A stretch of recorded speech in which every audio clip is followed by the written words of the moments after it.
तो हम पढ़ रहे थे वर्क, एनर्जी एंड पावर और आज का हमारा टॉपिक है work.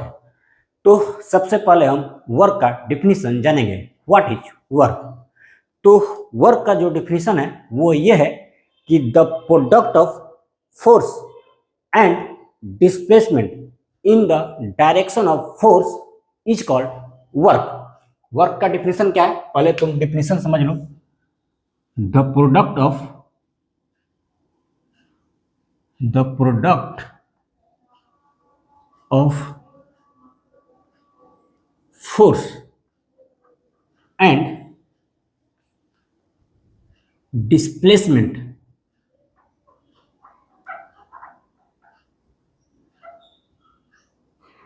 in the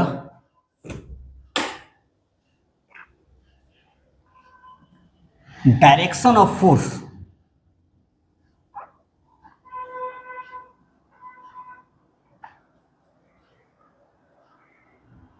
is called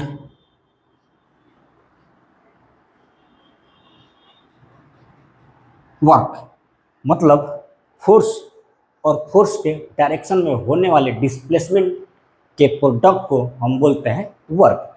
तो आपको मैं समझा रहा हूँ, मान लो कोई बॉडी है जिसकी डिस्प्लेसमेंट इस डायरेक्शन में हो रही है, ये किसका एक्सिस है?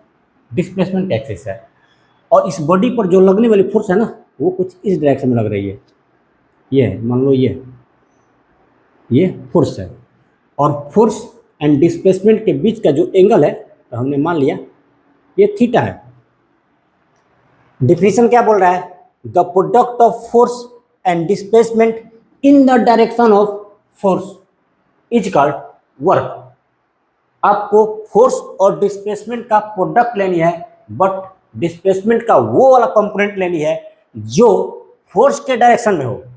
यदि मैं यहाँ बात करूँ तो आप वर्क डन W बराबर लिखेंगे F इंटू एस, ऐसा लिखेंगे तो आप गलत हो जाएंगे, क्योंकि ये रहा फोर्स वाला एक्सिस और ये रहा डिस्प्लेसमेंट। यहाँ पर F क्या फोर्स है, ये रहा फोर्स वाला एक्सिस, एंड S क्या है? डिस्प्लेसमेंट है, ये है डिस्प्लेसमेंट वाला एक्सिस। डिफिनीशन क्या बोल रहा है? The product of force and displacement in the direction of force is called work. तो आप यहाँ पर वर्क W बराबर F इंटू एस नहीं ले सकते हैं, ठीक है? आप सोचेंगे कि अभी तक तो हम यही करते आए हैं, वर्क डन W बराबर F इंटू एस होता है और मेरा आंसर भी चलाता है, तो फिर ये फॉर्मूला कैसे गलत हुआ? बताएंगे किस कंडीशन आप लेते हैं, बताएंगे, अभी बताएंगे। तो अकॉर्डिंग टू डिफिनीशन हम क्या करेंगे? फोर्स लेंगे और इसका मल्टीप्लिकेशन करेंगे डिस्प्लेसमेंट के साथ, लेकिन वो डिस्प्लेसमेंट फोर्स के डायरेक्शन में होना चाहिए। ये रहा फोर्स का डायरेक्शन और ये रहा डिस्प्लेसमेंट का डायरेक्शन। हम क्या करेंगे कि इस डिस्प्लेसमेंट का एक कंपोनेंट लेंगे इन द डायरेक्शन ऑफ फोर्स। हम इस डिस्प्लेसमेंट का एक कंपोनेंट लेंगे इन द डायरेक्शन ऑफ फोर्स। तो ये रहा डिस्प्लेसमेंट और फोर्स का डायरेक्शन में डिस्प्लेसमेंट का कंपोनेंट क्या हो जाएगा? S cos theta. फोर्स के डायरेक्शन में डिस्प्लेसमेंट का कंपोनेंट क्या हो जाएगा? S cos theta. अब जानते हो जिस एक्सिस के साथ थीटा एंगल बनती है उस एक्सिस पर कोस कंपोनेंट होता है। तो डिस्प्लेसमेंट का फोर्स के डायरेक्शन में जो कंपोनेंट आया वो कितना आया? S cos theta. अब तुम डिफिनीशन लिखो। अब यहाँ पर फोर्स और डिस्प्लेसमेंट दोनों एक ही डायरेक्शन में आ चुके हैं, ठीक है? आप फोर्स और डिस्प्लेसमेंट का प्रोडक्ट वर्क डन के लिए तब लेंगे जब दोनों एक डायरेक्शन में हो, सेम डायरेक्शन में हो। यहाँ पर फोर्स और डिस्प्लेसमेंट दोनों सेम डायरेक्शन में आ चुके हैं। तो अब यहाँ पर हम लिखेंगे वर्क डन W बराबर F एस कोस थीटा, लिखेंगे ना? F S cos theta. यहाँ पर F क्या है? तो फोर्स है। F क्या है? तो फोर्स है। और ये एस कोस थीटा, ये क्या है? तो डिस्प्लेसमेंट है। ये क्या है? डिस्प्लेसमेंट है इन द डायरेक्शन ऑफ फोर्स। देखो फोर्स तो ये रहा और एस कोस थीटा क्या है? डिस्प्लेसमेंट है, वो भी फोर्स के डायरेक्शन में है। दोनों सेम डायरेक्शन में आ गए ना? जब दोनों सेम डायरेक्शन में होंगे तभी आप उसका प्रोडक्ट लेंगे, फोर्स और डिस्प्लेसमेंट का। और फोर्स एंड डिस्प्लेसमेंट का प्रोडक्ट बराबर कितना आ जाएगा? Work done. अब रही बात इस फॉर्मूले की कि आप बोलते हो कि हमने तो अभी तक इसी से फॉर्मूला से न्यूमेरिकल बनाया है और मेरी आंसर भी आ चुकी है, ये फॉर्मूला गलत होती तो आंसर कैसे आती? देखो यहाँ पर जब थीटा 0 डिग्री हो जाएगा, एफ कॉस थीटा में जब थीटा 0 डिग्री हो जाएगा तो कॉस 0 डिग्री का वैल्यू 1 होता है। If theta is equal to 0 degree तब तुम लिख सकते हो W is equal to F S. तो जिस भी न्यूमेरिकल में जिस भी न्यूमेरिकल को सॉल्व करने के लिए तुमने डब्ल्यू बराबर एफ इंटू एस लिया है ना, वहाँ पर तुम देख लेना कि फोर्स और डिस्प्लेसमेंट दोनों एक डायरेक्शन में होंगे, और वहाँ पर जब फोर्स एंड डिस्प्लेसमेंट दोनों एक डायरेक्शन में होंगे तो थीटा क्या हो जाएगी? 0 डिग्री हो जाएगी ना।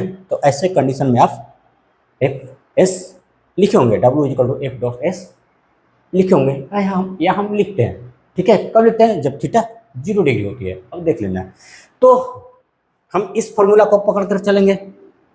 Okay, W is equal to F S cos theta. तो वर्क डन का फॉर्मूला क्या होता है? W is equal to F S cos theta. ठीक है जी, ओके। तो यहाँ पर डब्ल्यू क्या है? तो वर्क डन है, वर्क डन है। F is the force and S is the yes displacement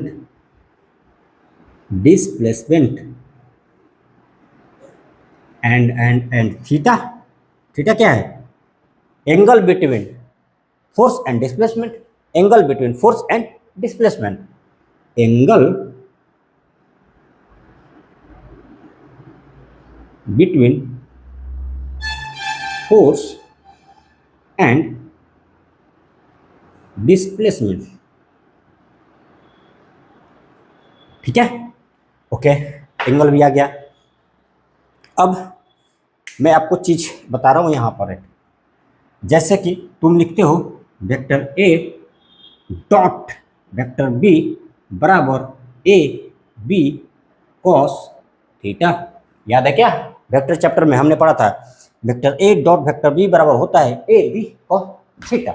अपने वेक्टर चैप्टर में पढ़ा होगा ना, ए बी कॉस थीटा।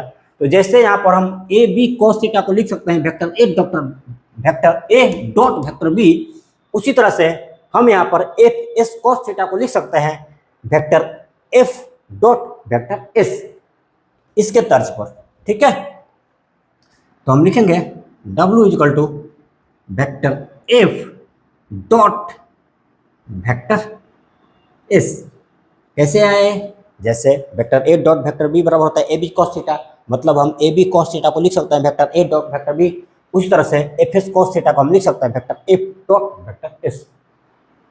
सर आपने डब्ल्यू पर वर्क डन पर तो एरो बनाया ही नहीं, वर्क डन पर एरो होगा क्या? नहीं होगा, क्योंकि एरो उस फिजिकल क्वांटिटी के ऊपर लगाई जाती है जो फिजिकल क्वांटिटी एक वेक्टर क्वांटिटी होती है। जो फिजिकल क्वांटिटी स्केलर क्वांटिटी होती है उनके ऊपर हम एरो नहीं लगाते हैं। यहाँ पर वर्क डन क्या है? एक स्केलर क्वांटिटी है, एक स्केलर क्वांटिटी है, और स्केलर क्वांटिटी को रिप्रेजेंट करने के लिए हम उसके ऊपर एरो नहीं लगाते हैं। फोर्स क्या है? एफ क्या है? एफ फोर्स को रिप्रेजेंट कर रहा है ना, और फोर्स एक वेक्टर क्वांटिटी है, इसीलिए फोर्स को रिप्रेजेंट करने के लिए हमने एफ के ऊपर एरो लगा रखा है। एस क्या है? एस डिस्प्लेसमेंट को रिप्रेजेंट कर रहा है ना, और डिस्प्लेसमेंट एक वेक्टर क्वांटिटी है, इसलिए डिस्प्लेसमेंट को रिप्रेजेंट करने के लिए हमने एस के ऊपर एक एरो लगा रखा है। ठीक है, तो हम लिखेंगे W is equal to vector F dot vector S, और आप गलती से भी डब्ल्यू के ऊपर एरो मत लगा देना।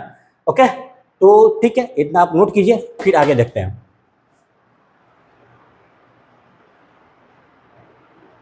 तो हमने देखा वर्क डन डब्ल्यू बराबर होता है एफ एस कॉस थीटा। आप जानते हो क्वाड्रेंट ये है 0 से 90 डिग्री तक फर्स्ट क्वाड्रेंट, और अच्छा चलो फर्स्ट क्वाड्रेंट बात करते हैं।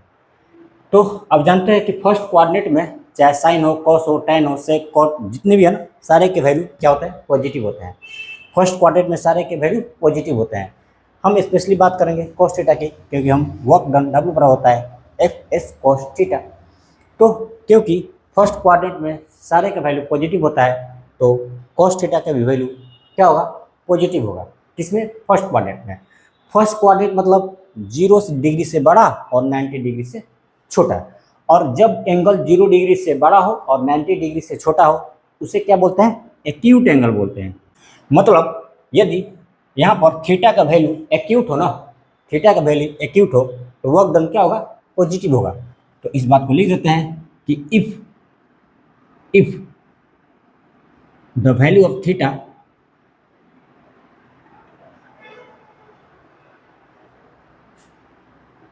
if theta is acute, if theta is acute, if theta is acute angle, then work done क्या होंगे? पॉजिटिव होंगे।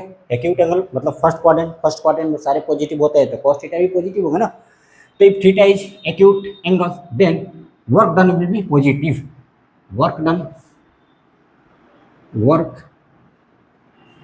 Done will be positive. Okay, positive. अच्छा, और 90 डिग्री से लेकर के 180 डिग्री तक के क्वाड्रेंट को क्या बोलते हैं हम? Second quadrant. ये रहा फर्स्ट क्वाड्रेंट और ये रहा सेकेंड क्वाड्रेंट। सेकेंड क्वाड्रेंट में cos थीटा का वैल्यू क्या होता है? नेगेटिव होता है। सेकेंड क्वाड्रेंट में cos थीटा का वैल्यू नेगेटिव होता है। और सेकेंड क्वाड्रेंट मतलब 90 डिग्री से बड़ा और 180 डिग्री से छोटा। सेकेंड क्वाड्रेंट मतलब 90 डिग्री से बड़ा और 180 डिग्री से छोटा। और आप जानते हो जब भी एंगल 90 डिग्री से बड़ा हो और 180 डिग्री से छोटा हो तो उसे हम बोलते हैं ऑब्ट्यूस एंगल। ऑब्ट्यूस एंगल मतलब यदि थीटा यहाँ पर ऑब्ट्यूस हो तो वर्क डन क्या होगी? नेगेटिव होगा। क्योंकि जब थीटा एब्ट्यूस होगा, एब्ट्यूस मतलब 90 डिग्री से बड़ा और 180 डिग्री से छोटा, मतलब सेकेंड क्वाड्रेंट। और सेकेंड क्वाड्रेंट में cos थीटा का वैल्यू क्या होती है? नेगेटिव होती है। मतलब थीटा यदि ऑब्ट्यूस होगा ना तो वर्क डन क्या होगा? नेगेटिव होगा। तो इस बात को भी आप ध्यान रखिएगा। If theta is obtuse angle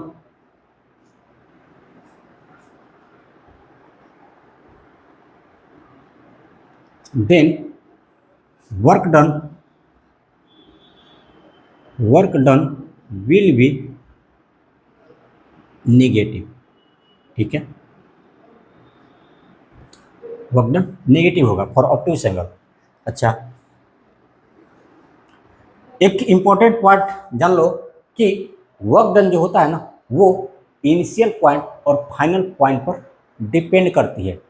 ये पाथ फॉलो पर डिपेंड नहीं करती है। जैसे डिस्प्लेसमेंट इनिशियल पॉइंट और फाइनल पॉइंट पर डिपेंड करती है ना, वो पाथ फॉलो पर डिपेंड नहीं करती है।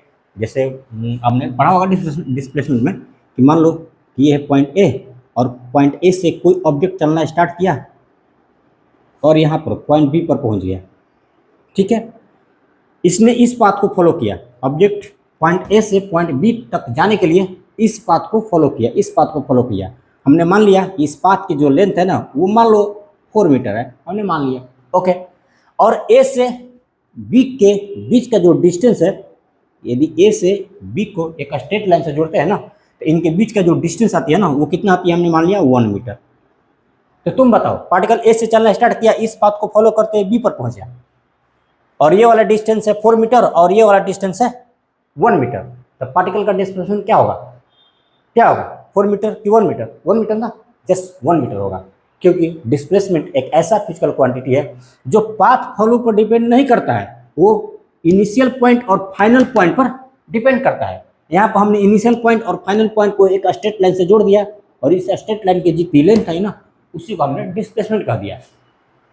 तो जैसे डिस्प्लेसमेंट इनिशियल पॉइंट और फाइनल पॉइंट पर डिपेंड करता है, ये पाथ फॉलो पर डिपेंड नहीं करता है, ठीक उसी प्रकार से वर्क डन भी इनिशियल पॉइंट और फाइनल पॉइंट पर डिपेंड करता है, ये path follow by the particle पर डिपेंड नहीं करता है।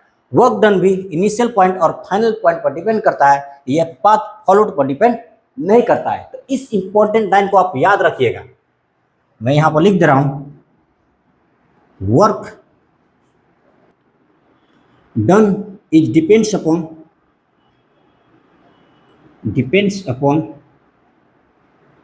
initial point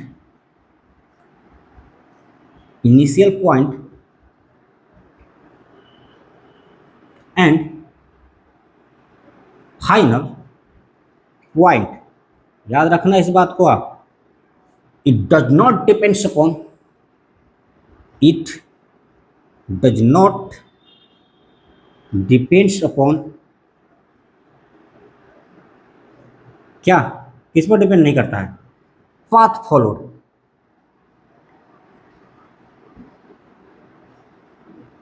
ये पाथ फॉलोड पर डिपेंड नहीं करता है वर्क डन। ठीक है ना जी। तो आज अपना वर्क डन का इंट्रोडक्टरी लेक्चर था। हम वर्क डन के बारे में कुछ और बातें समझेंगे नेक्स्ट लेक्चर में।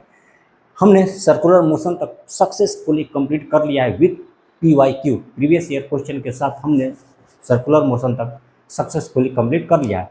ये वर्क डन का मुझे लगता है थर्ड लेक्चर है, ठीक है ना, वर्क डन का थर्ड लेक्चर है। मैं शॉर्ट ड्यूरेशन वाला ही लेक्चर बना रहा हूँ अभी।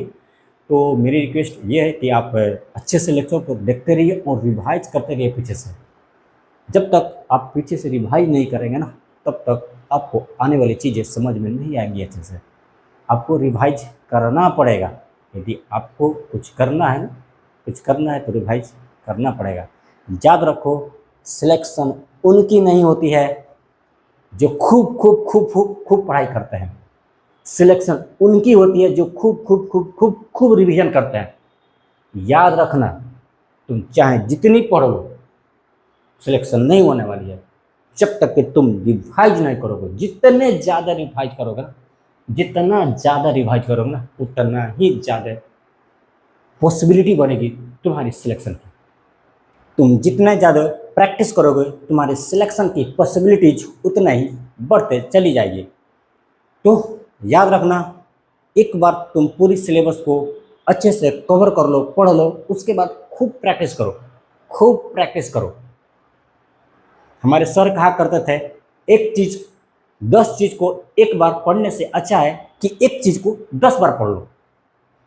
तूने ब्रूस ली का नाम सुना होगा ना, Bruce Lee the great martial art, उनके बारे में तो सभी जानते हैं। उनके जैसा मार्शल आर्ट अभी तक तो कोई नहीं हुआ ब्रूस ली के जैसा। ब्रूस ली हमेशा कहा करते थे, मैं उन लोगों से नहीं डरता हूँ जो एक दिन में 10,000 पंच का रिवाइज करते हैं, मैं उनसे डरता हूँ जो एक पंच को 10,000 बार रिवाइज करते हैं। समझा क्या बोल रहे थे वो? मैं उन लोगों से नहीं डरता हूँ जो एक दिन में 10,000 पंच का रिवाइज करते हैं, मैं उन लोगों से डरता हूँ जो एक पंच को 10,000 बार रिवाइज करते हैं। तो कहने का मतलब ये है कि ये सब मैं लाइनें आपको बता रहा हूँ, मैं आपको इम्पोर्टेंस बता रहा हूँ कि प्रैक्टिस का क्या इम्पोर्टेंस होती है। तुम कितना भी पढ़ लो, मोटी मोटी बुक पढ़ लिया तुमने, खूब पढ़ लिया, खूब डिटेल में पढ़ लिया और रिवाइज तूने नहीं किया, तो तुम्हारे एग्जाम में वो पढ़ाई तुम्हारी कोई काम नहीं आने वाली है। ठीक है, तो आपको सिलेक्शन पानी है तो याद रखिए हमेशा प्रैक्टिस जरूरी है, रिवीजन जरूरी है, रिवाइज करना ही पड़ेगा आपको, रिवाइज करना ही पड़ेगा। और शुरू से रिवाइज करते रहेंगे ना सारी चीज़ों को, तो बर्डन नहीं आएगी, वरना तो इतनी बर्डन बढ़ जाएगी ना। देखो अभी हमने यहाँ पर वर्क डन स्टार्ट कर दिया, इसके पहले हमने वेक्टर पढ़ा, उसके बाद काइनेमेटिक्स पढ़ा, सर्कुलर मोशन पढ़ा, अभी वर्क डन पढ़ रहे हैं। तो जैसे जैसे सिलेबस आगे बढ़ते चले जाएगी ना, वैसे वैसे तो बर्डन बढ़ती चले जाएगी। यदि हम रिवाइज नहीं करेंगे और रिवाइज करते चलो जाओगे ना, तो बर्डन तुम्हारे ऊपर नहीं आएगी। 1 घंटे का लेक्चर तो 5 से 10 मिनट में तुम पूरी रिवाइज कर लोगे। यदि तुम डेली डेली रिवाइज कर रहे हो तो ऐसा समय आएगा ना तुम्हारे लाइफ में कि 1 घंटे का लेक्चर तुम 5 से 10 मिनट में पूरा रिवाइज कर लोगे। ऐसा टाइम आ जाएगा, ऐसे पन्ना पलटोगे रिवाइज हो जाएगी, देखते ही रिवाइज हो जाएगी। ये होती है रिवीजन का ताकत, शक्ति। तो रिवाइज करना मत भूलिएगा, पूरी तन मन से पढ़ाई कीजिए, क्योंकि आपकी जॉब ही है पढ़ाई करना, आपकी काम ही है पढ़ाई करना, और आप अपने काम से रिफ्यूज नहीं कर सकते हैं। आप अपने काम से लापरवाही नहीं कर सकते, नहीं कर सकते हैं, ये सत्य है।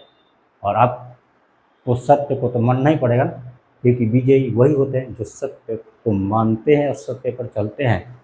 तो आप पढ़ाई से रिफ्यूज नहीं कर सकते हैं, आप पढ़ाई से भाग नहीं सकते हैं, ये सत्य है। और इस सत्य को आपको मानना ही पड़ेगा और इस सत्य पर आपको चलना ही पड़ेगा।